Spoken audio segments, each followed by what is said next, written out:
Raja ini kira-kira untuk diskusinya bisa sampai berapa lama gitu? Kami fleksibel, Mas. Silakan. Mungkin Oh, satu gitu, jam siap. atau lebih juga nggak apa-apa. Ya, terima kasih Iya, banyak. siap. Ini mungkin saya paparkan sedikit. Jadi dari rumusan masalah kemarin, itu dalam skripsi saya dalam subbab yang pertama, mungkin saya izin sekalian untuk share screen.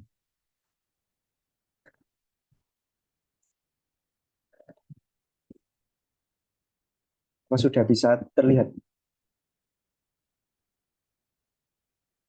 Sudah, Mas. Oke.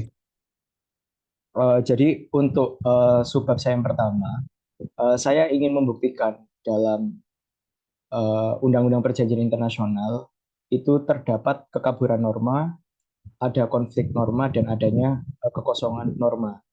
Nah, hal tersebut sudah saya uraikan berdasarkan pembahasan dan juga mengacu pada putusan MK. Nah, maka dari itu, dalam subbab saya yang kedua, perumusan masalah yang kedua, saya ingin menggali lebih dalam. Kira-kira hukum apa yang dapat diberlakukan untuk mengatasi pengesahan perjanjian internasional ini setelah prosedur tersebut dihapuskan atau dianggap bertentangan dengan undang-undang dasar dan tidak memiliki kekuatan hukum. Maka dari itu mungkin saya izin paparkan sedikit poin-poinnya saja dalam uh, perumusan masalah yang pertama. Jadi definisi perjanjian internasional itu mungkin yang ingin saya sampaikan itu bahwa dalam ketentuan umum definisinya ini saya gunakan dengan cara komparasi. Jadi saya ingin bandingkan definisi berdasarkan UPI dan juga berdasarkan VCL.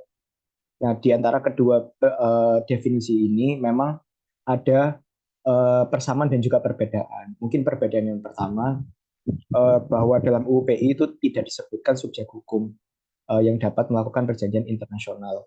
Nah, hal tersebut itu disebutkan dalam VCLT sebagaimana state yang juga berwenang untuk melakukan perjanjian internasional. Nah, memang Mohon, UPI, mohon maaf, memotong. Izin, ya, Mas, kalau boleh di zoom in, lebih di zoom in lagi boleh, Mas? oh iya, siap, Ya, terima bisa, kasih. ya. Jadi ini metode penelitian saya adalah untuk mengkomparasi, untuk menemukan apakah ada kekaburan norma, konflik norma, dan juga kosongan hukum. Nah, untuk bab pertama tentang kekaburan norma ini memang saya akan lanjutkan kepada definisi terminologi selanjutnya. Nah, em, jadi dalam UPI itu banyak digunakan istilah pengesahan, disahkan, dan juga mengikatkan diri. Nah, supaya tidak ada kekaburan norma dalam penelitian saya ini, saya ingin coba kontekstualisasi terminologi hukum dalam UU PI itu berdasarkan ketentuan yang ada dalam VCLT, sehingga eh, istilah hukumnya itu padanan istilahnya itu tepat. Seperti contoh yang pertama, eh, padanan kata pengesahan dalam pasal 1 ketentuan umum itu padanan katanya yang saya temukan adalah mengacu pada definisi consent to be bound. Nah, selanjutnya dalam consent to be bound sendiri, jika dalam UUPI itu mengacunya juga eh, berdasarkan pasal 3. Nah, jadi ada beberapa hal-hal yang harus dikontekstualisasikan berdasarkan pemaknaan. Dan itu saya temukan berdasarkan UUPI dan juga beberapa um, pendapat dari ahli seperti itu. Nah, peristilahan mengikatkan diri dalam pasal 3 dan juga disahkan dalam pasal 15 itu saya padanan katakan dengan konsep tunggal. Nah, jadi mungkin ini bisa jadi salah satu penyebab kenapa putusan MK itu pemaknaannya itu mungkin tafsirannya mungkin agak sedikit salah sehingga menimbulkan adanya pemahaman yang ini bertentangan dengan undang-undang dan lain sebagainya seperti itu. Nah, itu mungkin yang bisa saya sampaikan terkait kekaburan norma. Nah, konflik norma ini saya mengacu pada putusan MK nomor 13 PPU X XV1 2018. Nah, yang pada pokoknya itu menitik beratkan pada pasal-pasal yang tadi itu bisa dianggap bertentangan dengan Undang-Undang Dasar. Nah, itu mengacu pada pasal mana saja? Mengacu pada pasal 9, 10, 11, dan pasal 2. Nah, selanjutnya yang ingin saya jelaskan juga adalah karena bab 3 mengenai pengesahan perjanjian internasional itu dinyatakan tidak memiliki kekuatan hukum mengikat dan segala akibat hukumnya, maka perlu untuk kita gali supaya harus ada hukum-hukum yang menjadi landasan praktik perjanjian internasional seperti itu. Nah, ini mungkin kita bisa lanjut kepada pertanyaan saya yang pertama mengenai um, aliran atau doktrin norma yang dianut oleh Indonesia. Nah, ini dalam rangka kita untuk bisa menggali doktrin apa atau norma apa yang digunakan Indonesia untuk mengidentifikasi hubungan hukum internasional dan hukum nasional seperti itu. Nah, um, ini berdasarkan penelitian saya. Jadi ketika kita membahas mengidentifikasi norma itu, saya jujur mengacu pada um, naskah akademik Undang-Undang Perjanjian Internasional.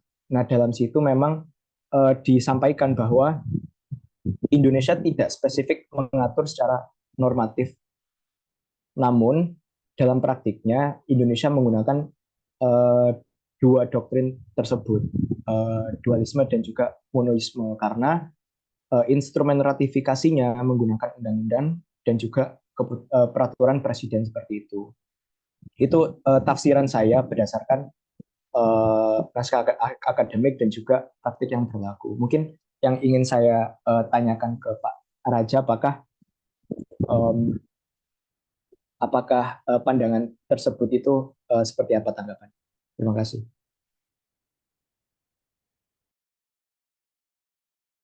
Ya, terima kasih. Mohon izin Ibu Jani, Mas Iqbal, kalau boleh. Mas aja. Di Ya, apa di, ya. di take down aja ini dulu. Nah, oke, terima kasih. Oke. Ya, izin. Mungkin sebelumnya kami ya mohon maaf tadi agak telat sedikit. Kami mohon izin perkenalkan Ibu. Tadi belum sempat berkenalan. Kami dengan Raja Notonegoro, Ibu. Kebetulan kami di Direktorat Hukum dan Perjanjian Ekonomi Ditjen HPI di bawah Pak Dirjen Amrih.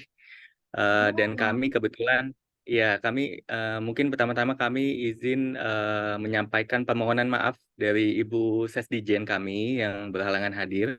Dan atas arahan beliau kami izin mewakili beliau, dan kami berterima kasih atas undangannya Ibu, Mas Iqbal, dan mungkin kalau boleh terkait dengan substansi kami mungkin pertama-tama kami ingin mengapresiasi dulu Ibu, Mas Iqbal, terkait dengan tema atau judul yang diajukan ini, karena kalau kami lihat di sini memang tema ini cukup relevan dan aktual ya, dan timely juga dengan proses revisi Undang-Undang PI yang saat ini sedang berjalan juga. Kebetulan Kementerian Luar Negeri menjadi leading ministry, Ibu, ya, sebagai pemakarsa juga untuk melit proses pembahasan khususnya di pemerintah dulu ya Bu ya.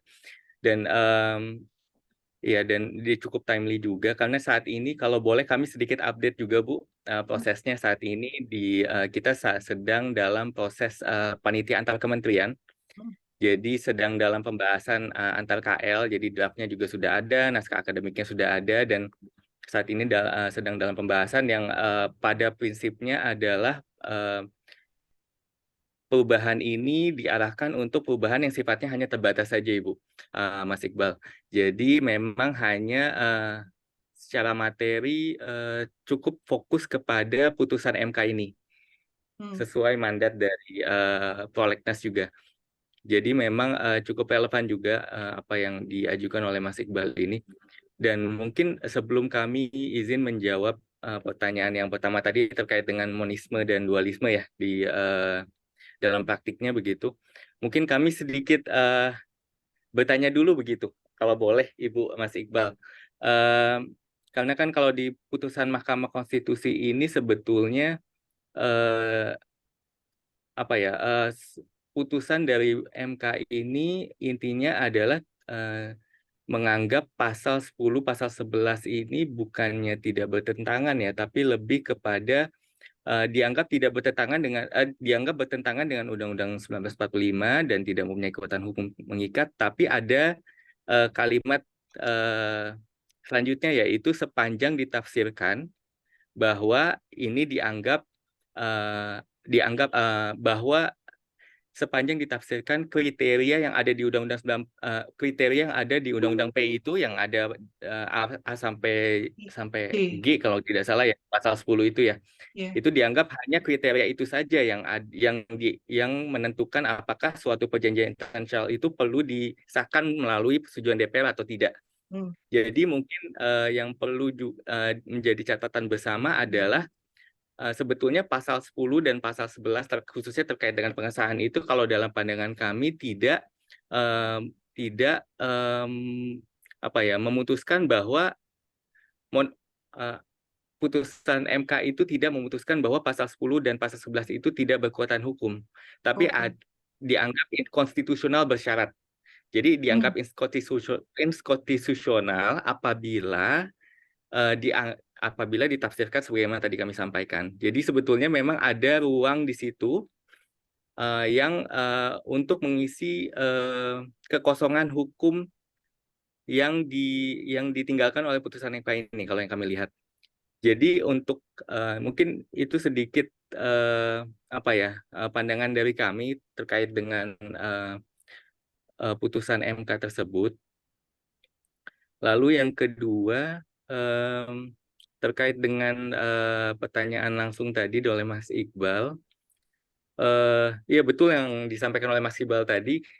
Memang kalau kalau Mas Iqbal tadi menunjuknya ke naskah akademik ya, naskah akademik Undang-Undang PI. Memang secara praktiknya kita kalau kami lihat sendiri memang tidak konsisten ya, tidak konsisten dalam menerapkan apakah Indonesia ini sebetulnya menganut paham monisme atau dualisme. Misalnya kalau kami lihat itu kan kalau dalam menentukan apakah kita monisme atau dualisme kan paling tidak parameternya itu misalnya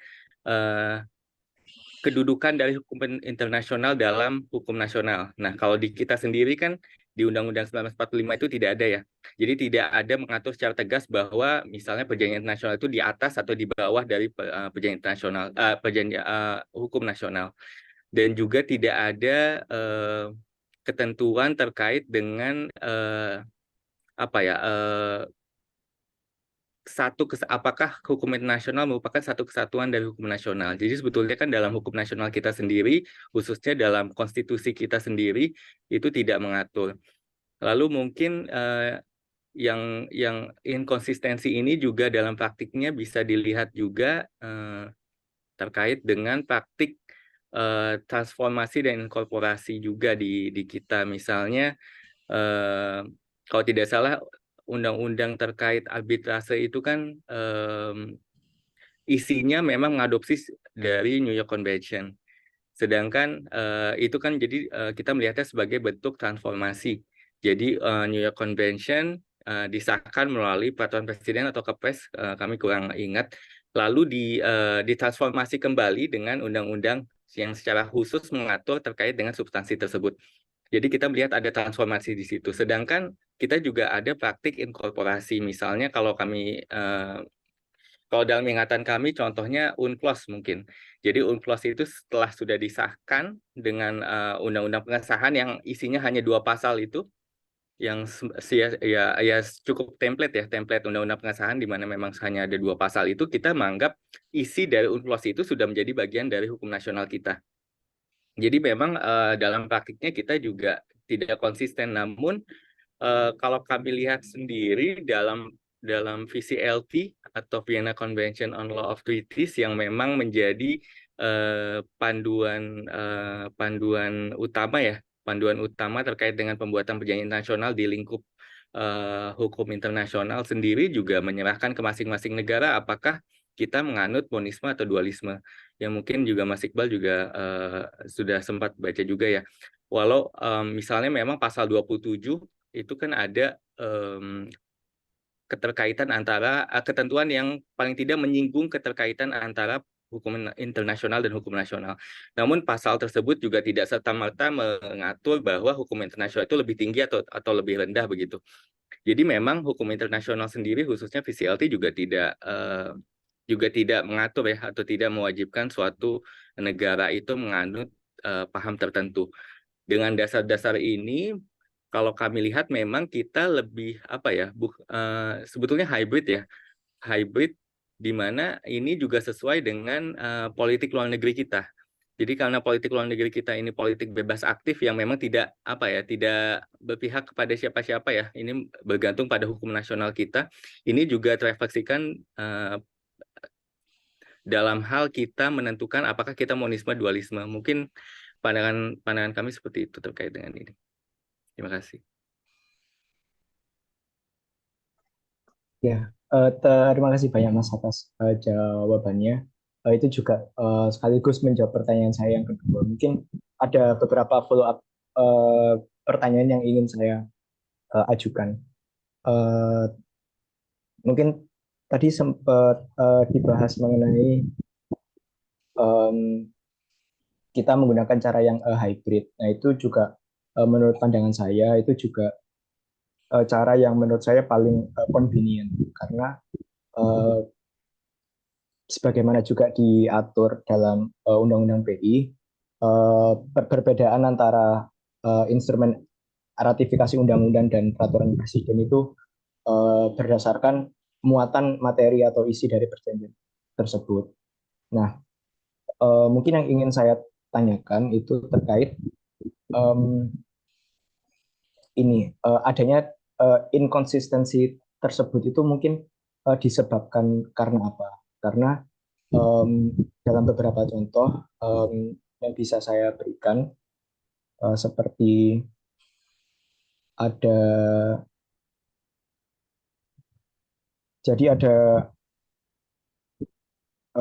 sebuah perjanjian internasional yang cakupan bahasanya itu mencakup bahasan mengenai ekonomi dan lain sebagainya, tetapi diratifikasinya melalui keputusan presiden.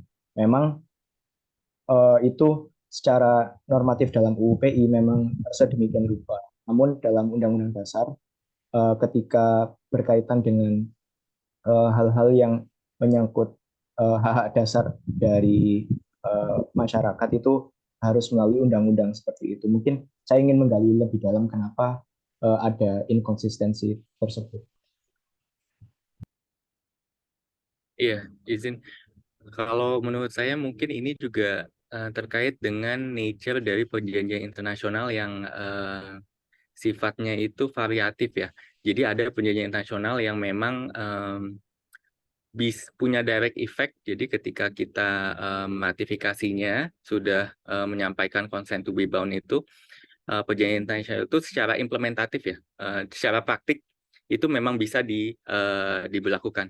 Memang setiap semua perjanjian internasional teorinya itu kan ketika sudah enter into force sudah pasti itu bisa sudah implementasi ya, secara legal itu sudah berlaku begitu. Tapi kan dalam praktiknya kan belum tentu suatu nggak usah jauh-jauh deh, mungkin peraturan sendiri kan, peraturan hukum nasional itu kan ketika itu sudah diundangkan kan belum tentu itu semua keseluruhan dari pasal tersebut sudah bisa berlaku. Pasti mungkin ada pasal-pasal yang misalnya untuk ketentuan lebih lanjut akan diatur dalam ketentuan yang lebih rendah begitu. Begitu juga dengan perjanjian nasional.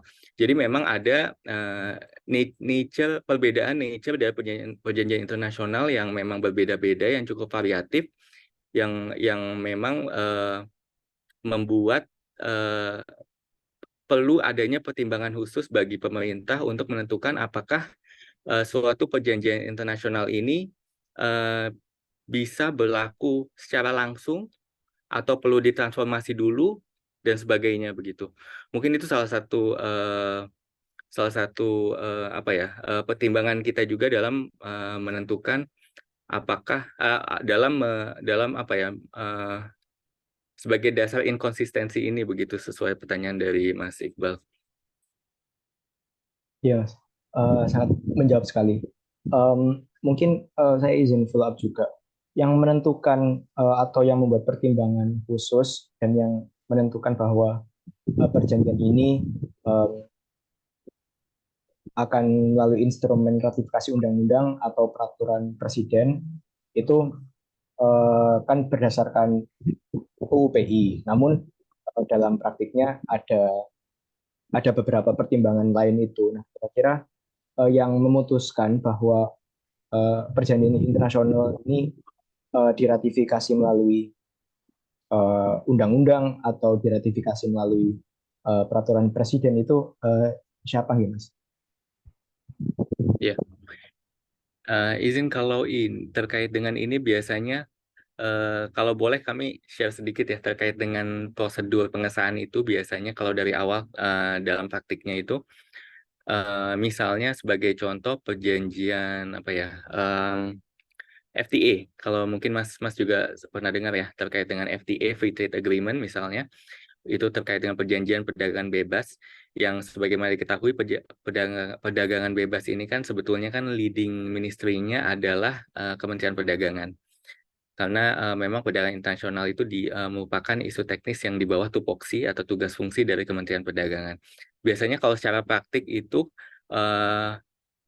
Kementerian Perdagangan dalam hal ini akan menginisiasi rapat interkementerian. Misalnya ini khusus untuk FTA ya, misalnya. Jadi Kementerian Perdagangan akan menginisiasi rapat interkementerian dan tentunya ini juga perlu berdasarkan izin prakarsa dari Presiden. Jadi prosesnya itu adalah dari Kementerian Perdagangan lalu mengajukan izin prakarsa kepada Presiden melalui Kemlu, lalu nanti Presiden mengeluarkan izin prakarsa untuk memulai proses pembahasan pengesahan itu. Nah, lalu disitulah mulai proses yang disebut panitia antar kementerian. Jadi itu isinya antar kementerian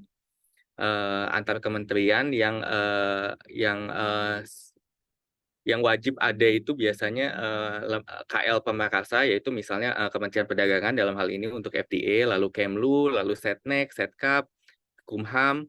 Jadi setiap kementerian atau lembaga teknis yang berkaitan dengan isu atau muatan dari perjanjian internasional tersebut akan berkumpul untuk rapat dan memutuskan apakah perjanjian tersebut perlu disahkan melalui undang-undang atau peraturan presiden. Dan tentunya kriteria untuk menentukan ini akan didasari pada Undang-Undang Perjanjian Internasional tadi. Ya, khususnya pasal 10 dan pasal 11 tadi ya. Yang mana memang sudah diubah juga tidak ya, tapi dilengkapi dengan adanya putusan MK tadi. Putusan MK tadi yang melengkapi kriteria dari untuk menentukan apakah perjanjian internasional itu perlu disahkan melalui undang-undang atau persetujuan DPR atau cukup dengan peraturan presiden. Oke, baik. Jadi mungkin jawabannya dari pertanyaan saya tadi adalah adanya rapat antar kementerian tadi itu yang diisi oleh stakeholder yang berkepentingan. Baik, mungkin ini mungkin Iqbal, saya boleh masuk ya, mumpung bicara ini. Nggih, monggo. Iya, Pak Raja, saya mohon izin memberikan pertanyaan lanjutan, mumpung kita bicara ini. Kalau secara normatif itu di kelas, Pak Raja, ketika saya menjelaskan Undang-Undang PI dalam rangka menceritakan tahapan pembuatan PI, itu kesulitan pertama saya itu adalah karena di dalam Undang-Undang PI itu menggunakan banyak sekali terminologi technical terms dalam bahasa hukum yang banyak, tapi nggak secara konsisten. Ada pengesahan, mengikat. Jadi kan di pasal-pasal sebelumnya disebutkan perjanjian mengikat dengan tanda tangan gitu. Tapi kemudian di pasal berikutnya, ketika subjek materinya itu adalah A sampai J, maka disahkannya melalui undang-undang, di luar itu melalui Kepres gitu. Nah, kalau saya menyampaikannya di kelas itu adalah ini adalah satu hal yang merupakan, kalau saya membahasakannya secara teoritis, itu kelemahan Undang-Undang PI. Karena Undang-Undang PI menggunakan terlalu banyak technical term secara tidak ajak, dan itu menyulitkan kami sebagai teorisi dan akademisi menjelaskan kepada mahasiswa. Karena terus terang saja, kalau mengkomparasikan tahapan pembuatan PI di dalam Konvensi Wina dengan tahapan pembuatan PI di Undang-Undang PI, itu ada beberapa hal yang miss gitu. Jadi yang paling membingungkan kami secara teori, secara akademisi menjelaskan kepada mahasiswa adalah pengesahan pengikatan diri itu digunakan di dalam bahasa, itu digunakan di dalam Undang-Undang PI itu untuk menjelaskan maksud yang mana. Karena kalau di dalam Konvensi Wina dia cuma punya satu terminologi yang dijelaskan secara konsisten, yaitu consent to be bound. Dan cara menyatakan consent to be bound itu salah satunya adalah dengan ratifikasi. Nah, ini yang saya perlu memohon penjelasan. Tadi Pak Raja mengatakan kapankah sebuah PI itu akan disahkan dalam tanda kutip melalui undang-undang, itu tadi tergantung kesepakatan para inisiatornya gitu. Apakah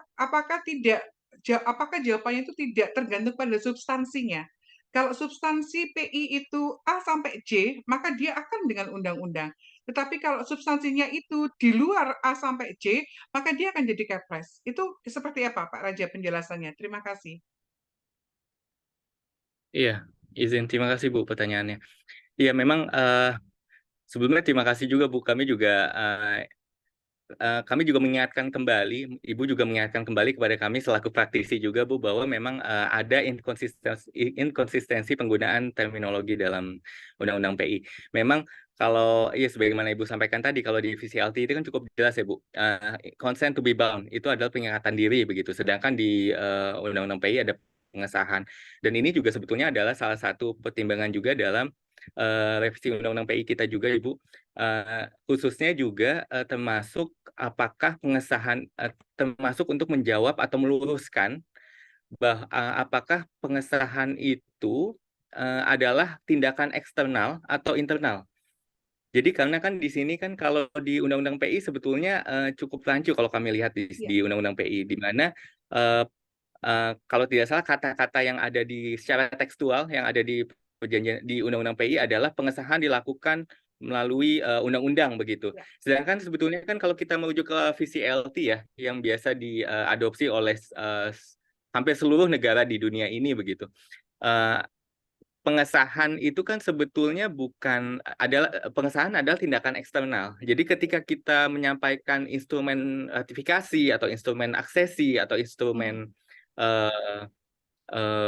approval, itulah pengesahan, bukan persetujuan DPR-nya, bukan ketika undang-undang itu dikeluarkan atau perpres pengesahan itu dikeluarkan, itu artinya kita sudah mengesahkan. Sebetulnya kan dalam kacamata internasional kan bukan seperti itu.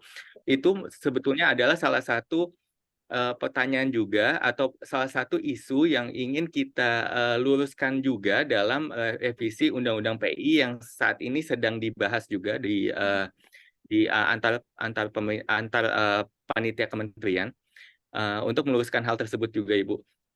Tadi juga apa ya? Tadi ada pertanyaan terakhir yang kami agak lupa.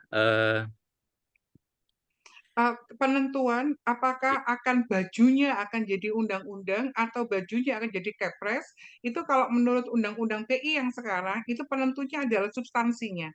Kalau A sampai J keluarnya undang-undang, kalau di luar itu keluarnya adalah kepres.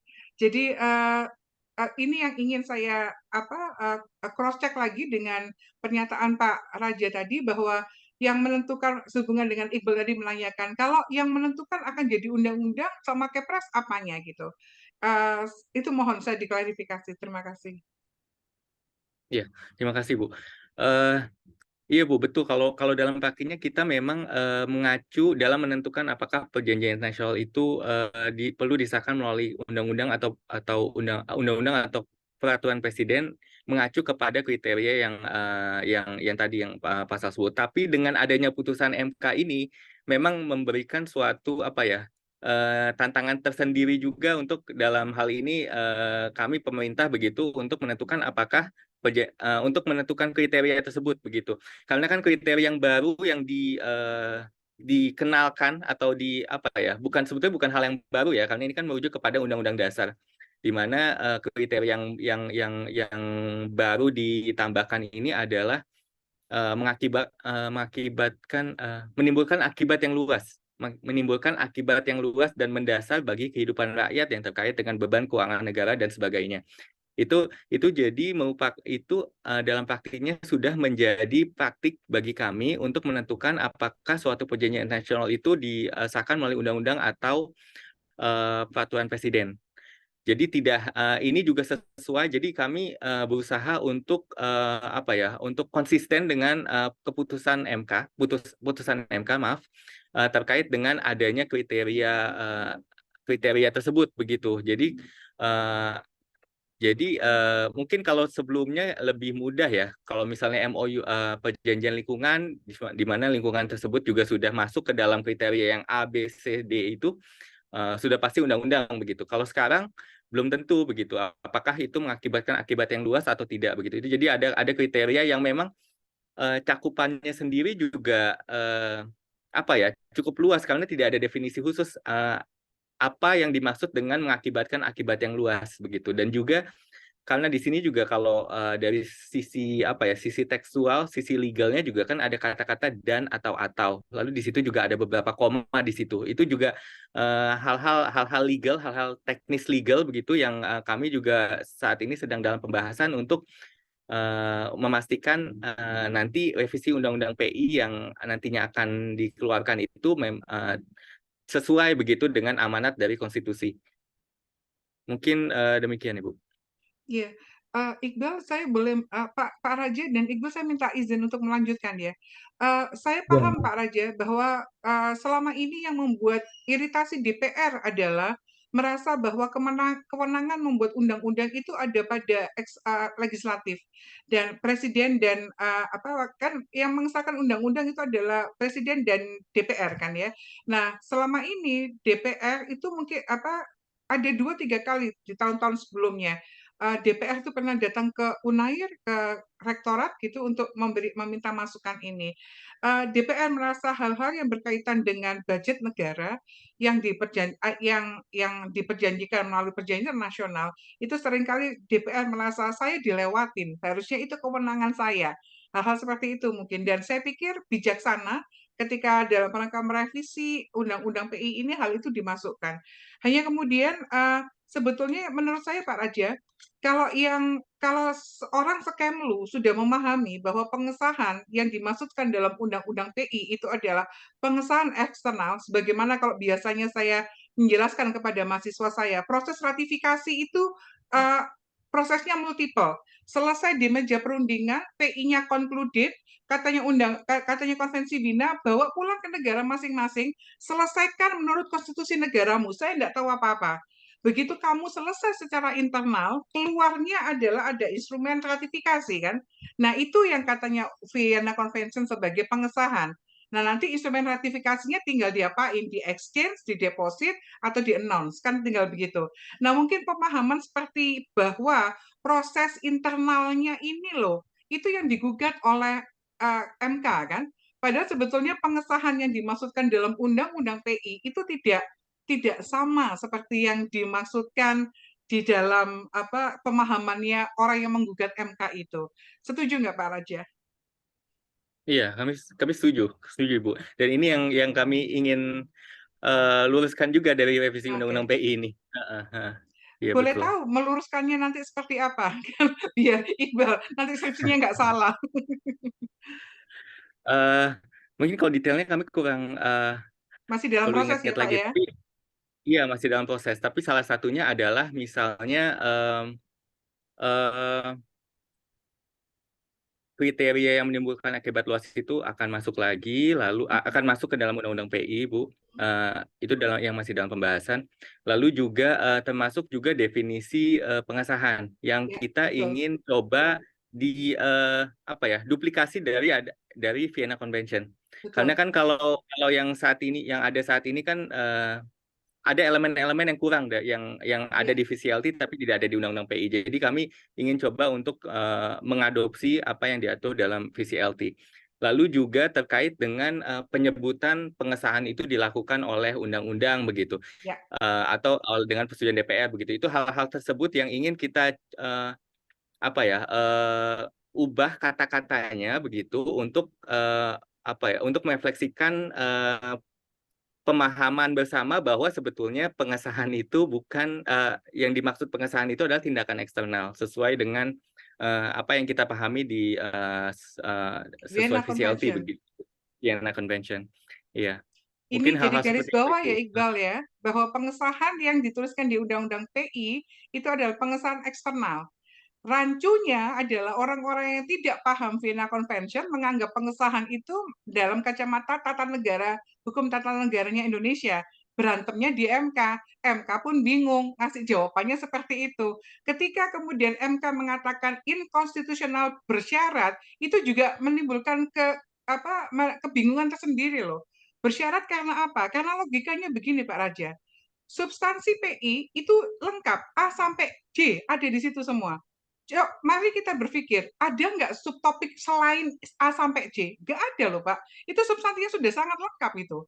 Artinya kalau dikatakan di luar itu, berarti contoh saya sampai kalau saya jadi dosen, saya bingung mau kayak topik apa lagi yang belum di cover karena topik A sampai J itu sudah topik yang paling lengkap. Mau bikin topik apa lagi? Tapi kalau kemudian yang ditambahkan adalah aspek finansial, dan itu aspek yang bagi saya adalah yang sensitif ya, maka itu saya pikir itu langkah yang bijaksana. Karena sebetulnya ketika MK mengatakan inkonstitusional bersyarat, itu membuka permasalahan baru lagi gitu. Karena sepanjang hanya diterapkan untuk maksud pasal 10, pasal 11, karena bagi saya nggak ada lagi loh topik PI selain yang di 10 dan 11 itu. Coba apalagi topiknya itu sudah dirinci sedemikian rigid dan itu sudah mengcover semuanya gitu. Itu memang limitatif tapi sudah konklusif kalau menurut saya. Artinya tapi kemudian adalah bijaksana Kemlu memasukkan aspek-aspek yang aspek yang kalau bagi saya itu mengakomodasi tetapi potensial akan menimbulkan masalah baru. Karena dibuka lagi dengan kalimat yang mempengaruhi hajat hidup orang banyak, orang akan medan pertempurannya akan di situ lagi. Mohon komentar Pak Raja. Iya, izin Ibu. Mungkin ada dua hal yang ingin kami komentari. Yang pertama, kalau kita lihat memang di pasal 10 itu kan ya sesuai dengan apa yang Ibu sampaikan, memang list yang ada di sini memang cukup luas ya Bu, cukup luas. Tapi memang dalam praktiknya ada beberapa isu yang contohnya misalnya perjanjian perhubungan udara begitu. Itu biasanya salah satu jenis perjanjian yang disepakati untuk disahkan melalui peraturan presiden. Karena kita melihat sepertinya perhubungan udara nggak masuk deh ke butir A sampai F ini begitu, dan mungkin Oke. ada isu-isu lain juga seperti misalnya ekonomi kreatif begitu. Mungkin hal-hal isu-isu yang kita biasa sebut new emerging issues ya, isu-isu baru yang memang sebetulnya belum kalau kami lihat memang cukup subjektif ya Bu. Jadi namun dapat kami sampaikan memang ada beberapa isu yang secara tradisional begitu kami memasukkannya ke kotak peraturan presiden begitu. Lalu hal kedua Ibu izin ya tadi menarik sekali apa yang Ibu sampaikan. Mungkin kami sedikit sharing saja Ibu. Ada satu hal juga yang menurut kami di Undang-Undang PI yang saat ini berlaku ini masih belum jelas begitu, masih rancu terkait dengan keberlakuan dari perjanjian internasional. Ketika suatu perjanjian internasional itu disahkan bisa dengan undang-undang atau peraturan presiden, dan di mana undang-undang tersebut atau peraturan pengesahan tersebut kan biasanya diatur peraturan ini berlaku pada saat diundangkan begitu. Apakah artinya perjanjian internasional tersebut berlaku saat undang-undang tersebut keluar begitu? Karena kan kalau dengan pemahaman pemahaman nasional kacamata mungkin HTN atau mohon koreksinya kalau kami salah, mungkin kalau secara HTN begitu kan iya ketika undang-undang pengesahan itu diatur bahwa itu berlaku pada saat diundangkan, artinya apakah artinya PI tersebut berlaku langsung begitu. Padahal kan kalau dalam hukum internasional itu kan tidak demikian ya Bu. Betul, sepakat. Jadi itu perlu ditindaklanjuti dulu dengan consent to be bound itu, yang mana itu bisa diejawantahkan dengan instrumen pengesahan. Itu pun juga belum tentu langsung berlaku kan Bu ya. Jadi Betul, ketika instrumen pengesahan tersebut disampaikan belum tentu berlaku, itu akan mengacu kepada PI-nya itu sendiri kapan itu berlaku, tepat. apakah 30 hari setelah deposit dari 20 negara atau berapa persen begitu kan. Itu kan jadi mengacu kepada PI tersebut. Jadi hal-hal tersebut juga yang ingin kita, salah satu hal juga yang ingin kita luruskan juga Ibu dalam revisi Undang-Undang PI ini, hal-hal keterkaitan antara hukum nasional dan hukum internasional tersebut yang cukup pelik, dan kita ingin coba berupaya untuk meluruskan hal tersebut dalam revisi undang-undang ini, Bu. Luar biasa. Untuk menggarisbawahi, meng-highlight. Jadi kalau proses selesainya proses consent to be bound itu komplikasinya terjadi ketika itu menggunakan mekanisme ratifikasi. Ratifikasi kalau di tata negaranya kita kan tidak sederhana urusannya gitu ya. Apalagi kemudian kok selesainya consent to be bound itu tidak automatically menjadikan PI itu entry into force. Karena syarat entry into force itu bermacam-macam. UNCLOS itu mensyaratkan setelah 40 negara consent to be bound maka dia berlaku. Kalau UNCLOS itu diratifikasi, undang-undangnya kita berlaku ketika selesai diundangkan, itu tanggal kita selesai mengundangkan UNCLOS, misalnya tanggal 10 Agustus, kemudian kita deposit, ternyata kita adalah negara kelima yang mendeposit, kita kan harus nunggu sampai 40. Sehingga undang-undangnya kita tidak serta-merta berlaku loh. Karena kita berlaku, tapi PI-nya loh belum lahir. PI-nya itu nanti entry into force setelah 40. Itu tepat sekali. Itu yang kemudian menjadi salah satu hal yang perlu dituliskan oleh Iqbal dalam skripsinya. Bahwa ini persoalan kekaburan norma di dalam undang-undang PI yang menyebabkan PI itu menjadi bahasan yang tidak sederhana gitu ketika karena sekali lagi catatan highlight-nya adalah selesai consent to be bound itu tidak serta-merta menjadikan PI itu enter into force. Itu highlight-nya. Gitu ya Pak Raja ya. Iya betul Ibu. Baik, Ya, iya. Ya, silakan Iqbal dilanjutkan. yeah, siap. Jadi memang dalam skripsi saya, terutama dalam bab mengenai kekaburan norma itu saya eh, mencoba mencari argumentasi gimana caranya pemaknaan atau penafsiran Undang-Undang Perjanjian Internasional ini tidak kabur, yaitu dengan cara kontekstualisasi pemaknaan tadi yang saya sampaikan. Jadi ketika satu istilah pengesahan itu ada dalam pasal 3, pasal 2, pasal 1, pasal 15, pasal 10, pasal 11 dan sebagainya. Itu maknanya beda-beda. Nah, dan itu yang sebenarnya jadi kesimpulan saya bahwa sebenarnya kekaburan norma dalam UPI itu tidak kabur, hanya kontekstualisasi pemaknaannya harus tepat karena dalam rumusan pasal tersebut itu mengacu pada suatu norma dalam VCLT sebagai hukum kebiasaan internasional yang berlaku seperti itu. Nah, tadi juga masukan yang sangat menarik. Maaf, Yeah. maaf Iqbal. Jadi menempatkan VCLT bukan sebagai hukum kebiasaan, tetapi sebagai pedoman dalam Yeah. penyusunan PI secara internasional. Bahwa senyatanya Indonesia tidak consent to be bound pada PI, tapi mengabsorb nilai VCLT ke dalam PI, itu sebutkan saja bahwa sedunia itu mempedomani Vienna Convention, gitu ya. Jadi mohon maaf saya memotong agar tidak berkelanjutan. Nanti pemilihan diksinya kita harus tepat. Dilanjutkan Iqbal, silakan. Gitu, siap. Baik, mungkin berlanjut pada pertanyaan saya yang selanjutnya. Ini terkait putusan MK itu sendiri. Jadi mungkin dari sedikit uh, penelitian yang saya buat dan juga hasil dari diskusi kita, itu mungkin saya belum mendapatkan pesan atau kesan bahwa praktik atau prosedur pembuatan perjanjian internasional hingga berlaku itu ada perubahan atau enggak setelah adanya putusan MK itu keluar. Apakah itu benar atau enggak, Mas?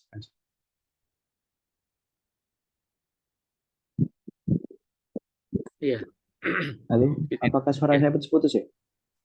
iya, agak putus-putus tadi. Boleh diulang, Mas? Maaf.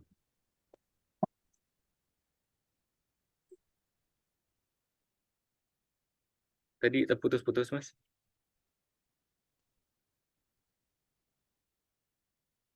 Eh, Mohon maaf Mas, Raja suaranya nggak terdengar.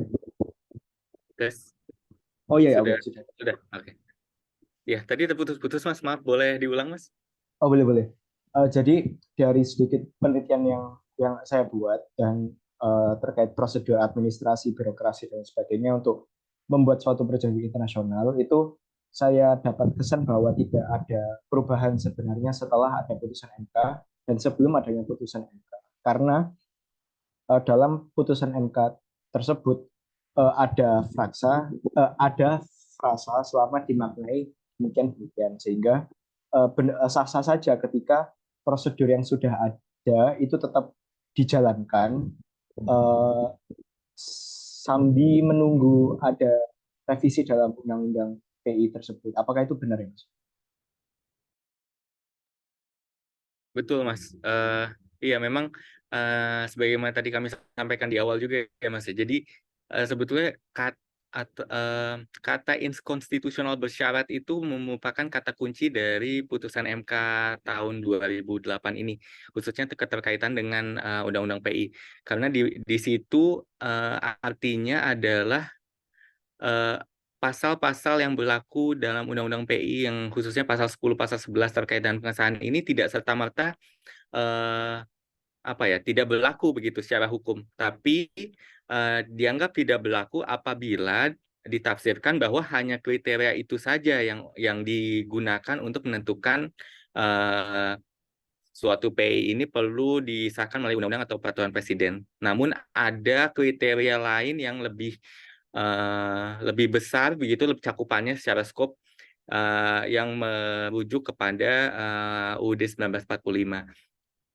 Jadi kalau secara praktik tadi menyambung apa yang kami sampaikan terkait dengan alur praktis dari proses pengesahan perjanjian internasional, yang mana memang dalam pembahasan panitia antar kementerian, khususnya kan kalau proses pengesahan itu kita membuat rancangan peraturannya, lalu ada juga naskah penjelasannya. Dan dalam naskah penjelasannya itu biasanya kita mencoba menjelaskan atau menjelaskan putusan MK ini, lalu implikasi hukumnya seperti apa, lalu juga eh, dijadikan dasar bagi kami, khususnya panitia antar kementerian, untuk menentukan apakah perjanjian tersebut itu disahkan melalui undang-undang atau peraturan presiden. Jadi kalau secara prosedur juga memang putusan MK itu selalu di recognize begitu, atau bisa dibilang diakui begitu dalam setiap naskah penjelasan yang pemerintah hasilkan dalam sebagai lampiran dari peraturan pengesahan. Jadi itu memang menjadi dasar kami juga dalam menentukan kriterianya, begitu.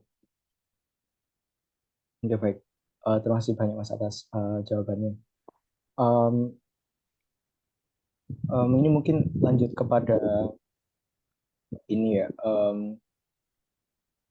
proses revisi Undang-Undang Perjanjian Internasional itu sendiri. Jadi, um, kenapa dalam rumusan masalah saya yang kedua adalah upaya penemuan hukum, itu karena saya anggap bahwa praktik pengesahan perjanjian internasional itu akan merujuk pada sumber-sumber lainnya yang mengikat Indonesia sepanjang putusan MK itu tetap berlaku. Nah, maka dari itu ada beberapa hal yang ingin saya gali supaya dalam proses revisi Undang-Undang PI itu dapat mengakomodir beberapa hal yang kiranya masuk dalam daftar mungkin bukan masalah ya, daftar hal-hal yang harus diakomodir seperti itu.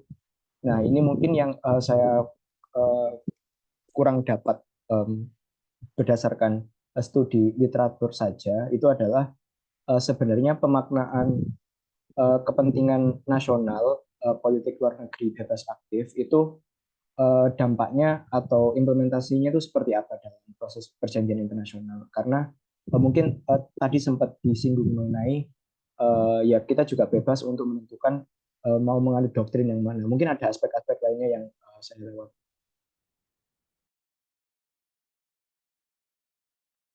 Ya, izin. Kalau boleh sedikit klarifikasi, ini terkait dengan pasal 4 ya, pasal 4 ayat 2, kepentingan nasional. Iya, Oke.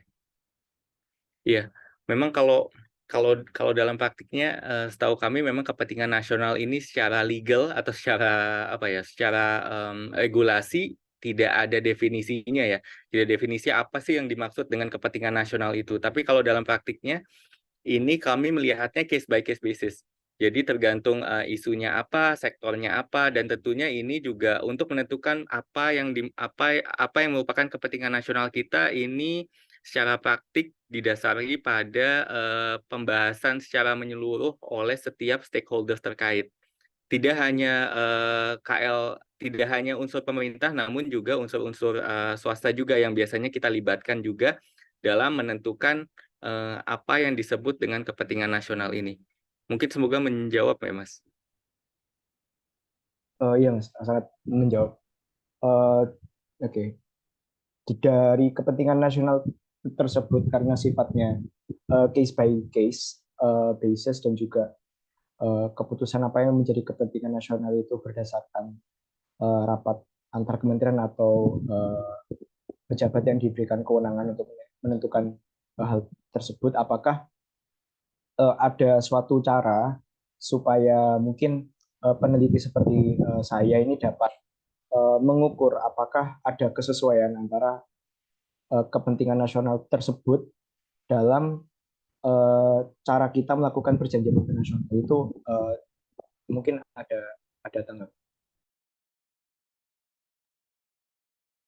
Iya, izin. Kalau biasanya memang kalau dalam praktiknya dalam menentukan atau merumuskan kepentingan nasional itu sesuai dengan Undang-Undang PI kita membuat posdel ya, kita atau pedomdel, atau posisi delri. Biasanya kalau kami di Kemlu biasa sebutnya posisi delri, di mana ini kita rumuskan ya tadi berdasarkan hasil dari rapat interkementerian.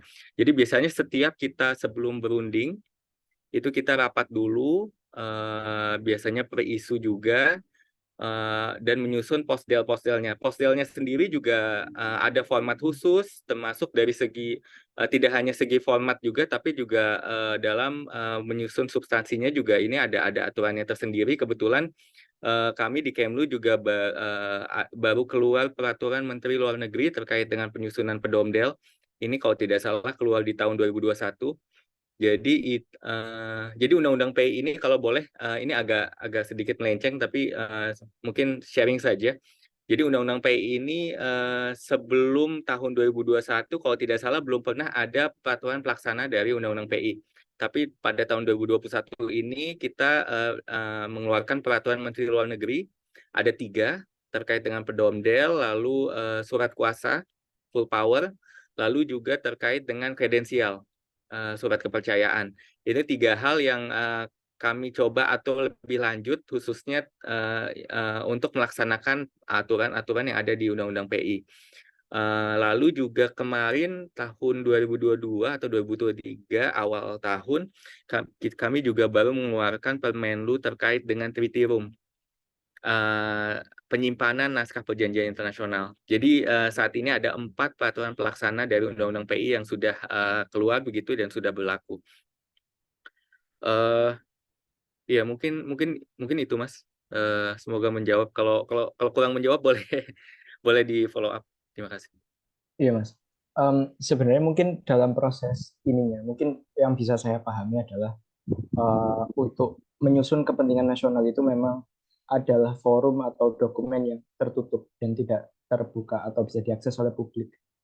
Nah itu mungkin yang bisa memberikan apa ya yang bisa mengawasi mungkin atau yang bisa menjamin bahwa em, eh, kepentingan tersebut itu sudah sesuai atau belum sama kepentingan nasional itu, apakah ada prosedur check and balance-nya seperti itu. Itu mungkin yang ingin saya tanyakan. Iya, memang kalau Pedomdel ini setahu kami memang dokumen rahasia ya, karena ini juga terkait dengan kalau dalam perundingan itu posisi high call kita, fallback kita, itu hal-hal yang sangat rahasia dan eh, bahaya apabila mitra runding kita juga tahu begitu, karena ini kan terkait dengan strategi perundingan juga ya. Jadi memang isi dari Pedomdel atau posisi delegasi ini sifatnya rahasia dan memang tidak di-share. Namun dalam menyusun Pedomdel atau posisi Delri ini, karena ini berdasarkan pembahasan antar KL, dan setiap KL-KL ini pastinya mereka biasanya akan melakukan semacam mungkin dalam praktiknya FGD atau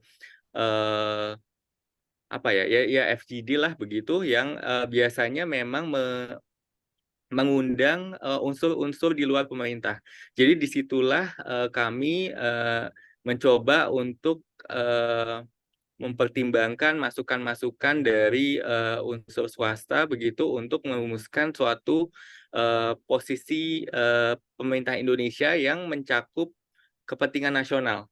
Kepentingan nasional di sini tidak hanya mempertimbangkan pandangan-pandangan dari KL-KL, tapi juga apa ya rakyat Indonesia secara keseluruhan begitu. Jadi mungkin keterlibatannya itu kalau secara praktis mungkin lebih kepada pembahasan-pembahasan ya di tingkat kementerian, yang mana mereka biasanya mengundang begitu unsur-unsur dari swasta. Mungkin seperti itu, Bapak, Mas Iqbal. Iya, monggo Bu Jen. Iya, eh, Pak Raja, untuk kepentingan pengajaran mata kuliah kami, apakah peraturan pelaksana dari Undang-Undang PI itu bisa kami akses ya?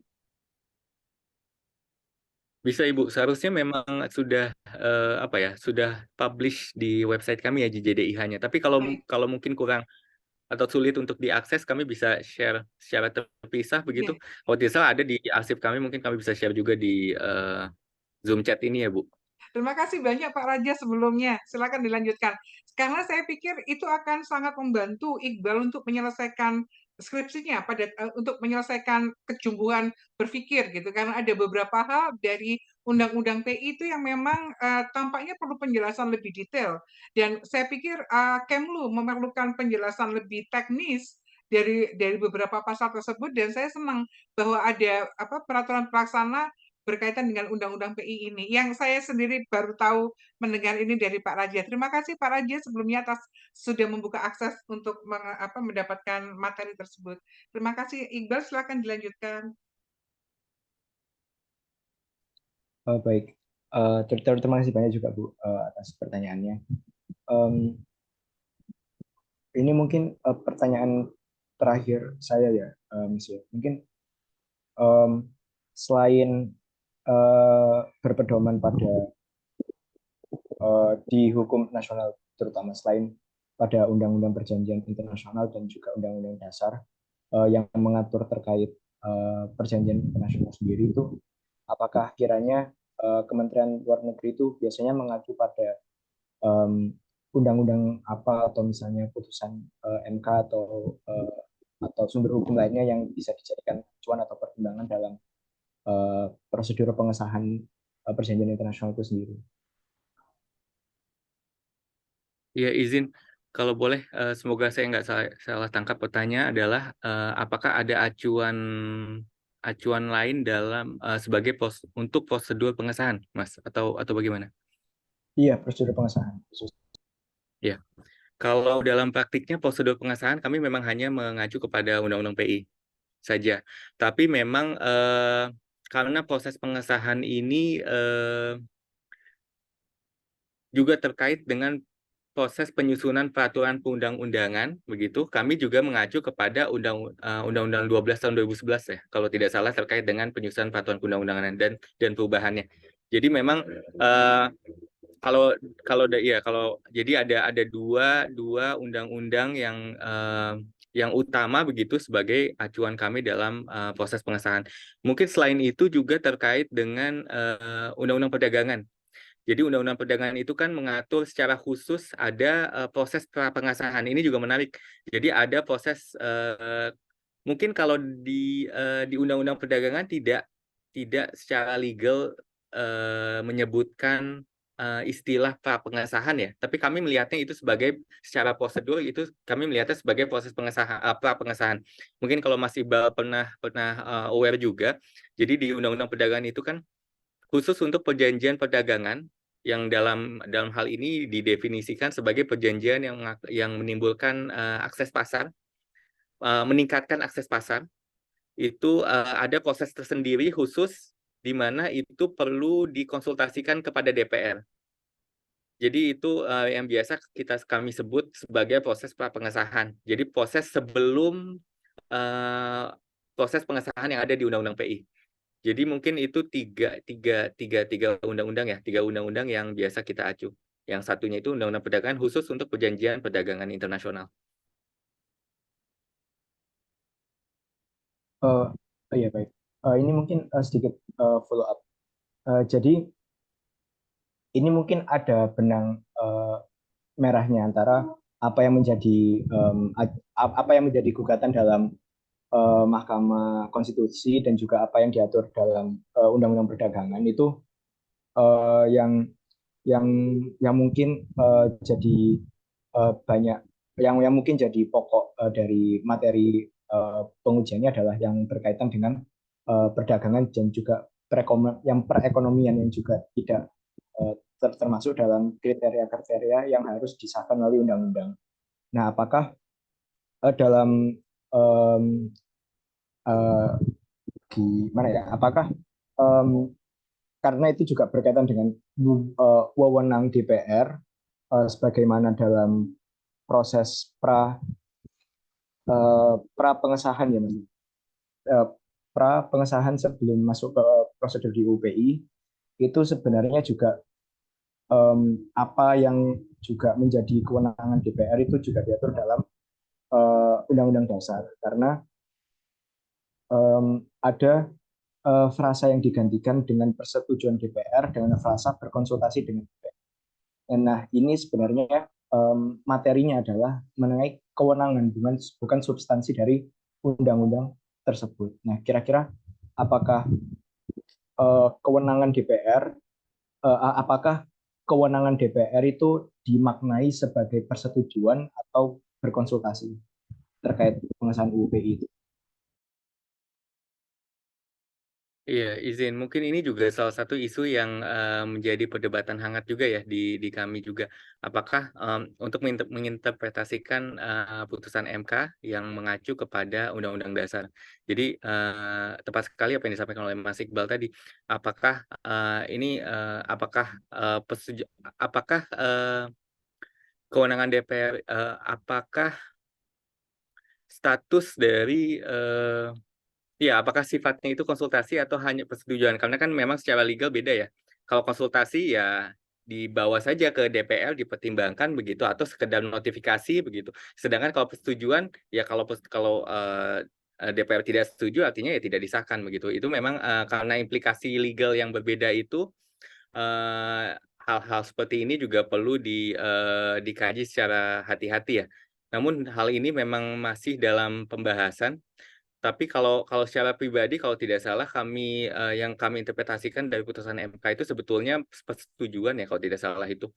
Jadi memang perlu disetujui, namun demikian memang khusus untuk proses pra pengesahan dalam konteks yang tadi kita bahas itu memang cukup dikonsultasikan begitu. Jadi memang ada dua tahapan yang berbeda dalam dua prosedur yang berbeda juga begitu yang ada di Undang-Undang Perdagangan dan Undang-Undang Perjanjian Internasional. Baik, ini mungkin saya coba luruskan lagi ya Mas terkait kewenangan DPR itu.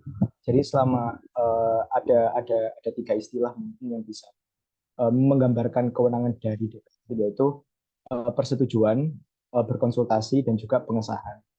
Nah, mungkin untuk berkonsultasi itu hanya sebatas pada prosedur pra pengesahan.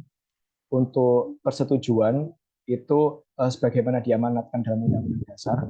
Nah, mungkin pemaknaan persetujuan ini apakah DPR juga ikut dalam proses consent to be bound atau persetujuan ini maknanya adalah proses ratifikasi atau pengesahan seperti itu. Iya, kalau dalam pandangan kami memang kewenangan DPR ini saat pengesahan ya. Jadi saat pengesahan ketika kita dari pemerintah atau dari eksekutif menyampaikan naskah perjanjian, lalu beserta dokumen-dokumen pendukungnya, dokumen pengesahan, disitulah kewenangan DPR untuk mempertimbangkan lalu menyetujui apakah suatu PI tersebut perlu disahkan melalui undang-undang. Mungkin dalam tahapan itu begitu, Mas. Oke, baik. Mungkin ini pertanyaan saya yang terakhir. Berarti titik persetujuan DPR-nya itu ada di mana ya? Karena mungkin yang tadi Mas Raja jelaskan itu lebih ke prosedur pengesahannya.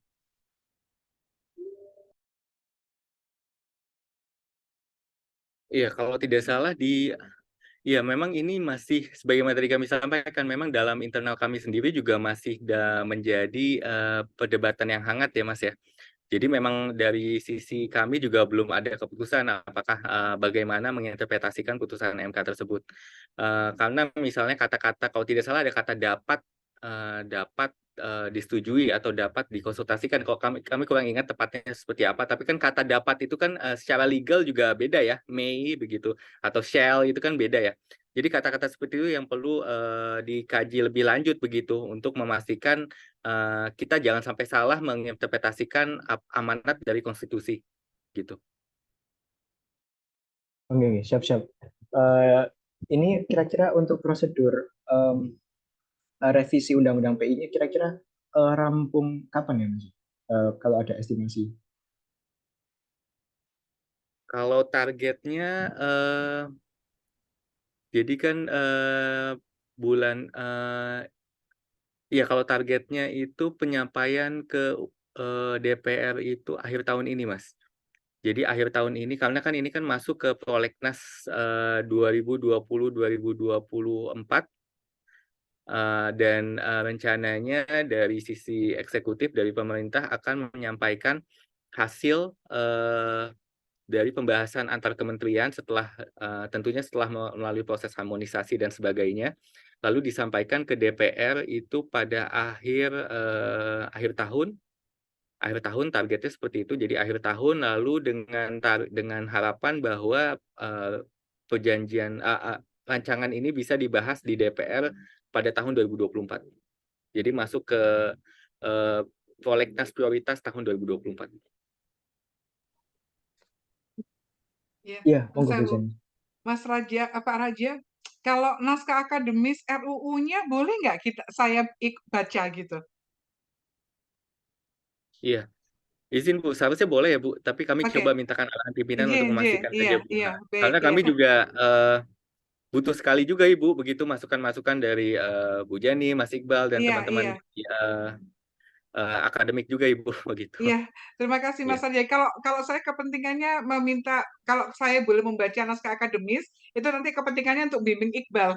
So, ngerti agak jangan. Karena kan kalau Iqbal harus lulus bulan Juli gitu. Artinya kalaupun toh nanti harus memberikan prediksi gitu, jangan sampai kemudian apa yang ditulis Iqbal kemudian tidak terjadi pada substansinya agak jauh dengan 2024, nanti kasihan skripsinya Iqbal. Tapi saya pikir so far yang saya dengarkan perbincangannya paralel ya, bisa saling menguatkan. Jadi sekiranya nanti saya bisa mendapatkan PP dari Undang-Undang PI dan boleh membaca dan juga mohon izin mengutip beberapa hal berkaitan, karena naskah akademis saya pikir itu layak untuk ditulis atau dikutip di dalam skripsi kan, karena posisinya sama-sama sebagai naskah produk dari produk akademisi kan gitu ya Pak Raja. Terima kasih banyak sebelumnya. Iya, izin Ibu. Tapi karena statusnya ini masih rancangan ya Bu. Betul. Jadi kan rancangan undang-undang maupun rancangan naskah akademik ini sebelum keluar dari Oh iya, ya sebelum keluar dari kami itu statusnya masih rancangan. Jadi baik. memang agak sulit untuk dirujuk begitu karena belum menjadi Nggak apa-apa, nggak apa-apa. ya naskah Iya, akademik yang final begitu. Tapi mungkin bisa menjadi gambaran sedikit dan mungkin baik. akan lebih baik kalau misalnya dari Bu Jani atau Mas Iqbal juga ada masukan. Insya Allah nanti, insya Allah. Iya, baik, Kak Raja, terima Iya, kasih. Silakan, Iqbal, masih ada lagi yang perlu ditanyakan? mungkin saya izin sampaikan terima kasih banyak kepada Mas Raja dan Bu Jani sudah meluangkan waktunya, sudah membimbing saya dan juga banyak menjawab berbagai pertanyaan yang saya miliki untuk memperdalam substansi dalam penelitian skripsi saya. Semoga dapat bermanfaat dan menambah ilmu supaya penelitian juga semakin dalam dan dapat semoga bisa memberikan manfaat yang luas. Mungkin itu saya kembalikan lagi ke Bu Jani. Mohon maaf bila mana ada terdapat kesalahan selama kita berdiskusi. Terima kasih lagi sekali lagi ke Mas Raja sudah menyempatkan waktu. Terima kasih. Mungkin Ya, saya kembalikan ke Bu Jani. terima kasih banyak, Iqbal. Demikian Pak Raja, saya sekali lagi sangat menghargai waktu, tenaga, dan pikiran serta perhatian luar biasa Pak Raja dan kesungguhan luar biasa Pak Raja dalam berkomunikasi pada sesi siang hari ini. Saya yakin apa yang kita perbincangkan 1,5 jam ini sangat bermanfaat dan memberikan bobot yang luar biasa nanti insya Allah pada penulisan skripsinya Iqbal. Sekali lagi Pak Raja, mudah-mudahan ini menjadi tidak menjadi akhir dari silaturahmi kita ya Pak ya. Mudah-mudahan nanti di kesempatan berikutnya Fakultas Hukum UNAIR tetap bisa terus menjalin komunikasi dengan Kemlu. Dan saya senang mudah-mudahan Pak Raja bisa turut berkontribusi pada kampus kami. Nanti saya sampaikan pada dekan untuk untuk mengundang atau melibatkan Kemlu dalam proses ajar mengajar kita. Pak Raja, terima kasih banyak sekali lagi. Mohon maaf apabila dalam percakapan kita selama 1,5 jam yang lalu terdapat hal yang kurang berkenan. Dari saya terima kasih Pak Raja. Iya, izin Ibu dari kami mohon izin mewakili Dijen HPI khususnya Ibu Setdijen, kami mohon berterima kasih atas undangannya Ibu. Kalau ada salah kami mohon maaf. Dan sukses buat Mas Iqbal untuk skripsinya. Terima kasih. Terima kasih banyak Pak Raja. Saya salam hormat untuk Pak Amri ya Pak Raja. Siap Ibu kami sampaikan ke Pak Nggih. Dirjen. Baik, terima kasih. Baik, Iqbal dan Pak Raja, saya mohon izin untuk menutup ruang Zoom-nya karena acara kita juga sudah selesai dan saya yakin Pak Raja juga punya agenda lain setelah ini. Saya mohon izin untuk menyudahi tatap muka kita. Wassalamualaikum warahmatullahi wabarakatuh. Salam sejahtera. Terima kasih banyak Ibu Bu Jani, terima kasih Mas Yeah. Iqbal. Oke.